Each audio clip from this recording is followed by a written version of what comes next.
민주당 예비선거에 출마하는 뉴욕시장 후보들의 청원 절차가 시작되며 본격적인 선거전에 돌입했습니다. 뉴욕시장 후보 자격을 갖추기 위해 후보자는 오는 4월 3일까지 등록 유권자 최소 3,750명으로부터 서명을 받아야 합니다. 차기 뉴욕시장 민주당 후보를 뽑는 예비선거는 오는 6월 24일 진행되며 후보로는 에릭 아담스 뉴욕시장, 앤드루 쿠오모 전 뉴욕주지사, 브래드 랜더 뉴욕시 감사원장, 스콧 스트링거 전 뉴욕시 감사원장, 제시카 라모스 뉴욕주 상원의원 등이 나올 것으로 예상됩니다. 이 중 앤드루 쿠오모 전 뉴욕주지사가 현재 가장 유력한 후보로 보입니다.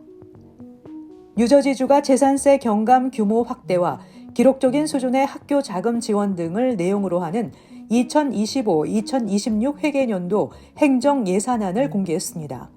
먼저 뉴저지 주민들은 최대 관심사인 직접 재산세 감면에는 43억 달러가 책정됐습니다. 교육 관련 예산은 역대 최대 규모인 121억 달러를 책정했습니다.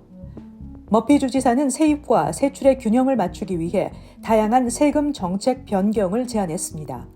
2026년부터 담배에 30센트 추가 세금 부과, 주류세 10% 인상, 인터넷 게임과 온라인 도박에 대한 세율을 각각 기존 15%와 13%에서 25%로 인상하는 방안 등입니다.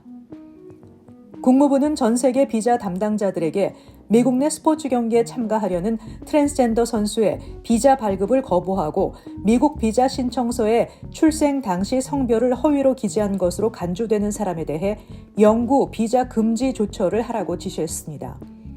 국무부는 트랜스젠더 비자 신청자들에 대해 미국 이민 국적법 중 위증 항목을 적용하도록 했습니다.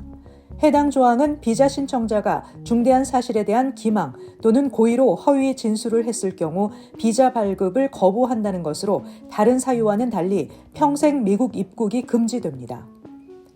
미국을 방문 중인 이현주 더불어민주당 국회의원이 워싱턴 동포들과 간담회를 갖고 윤석열 대통령 탄핵과 트럼프 정부가 들어선 이후에 한미 관계 등에 대해 설명했습니다.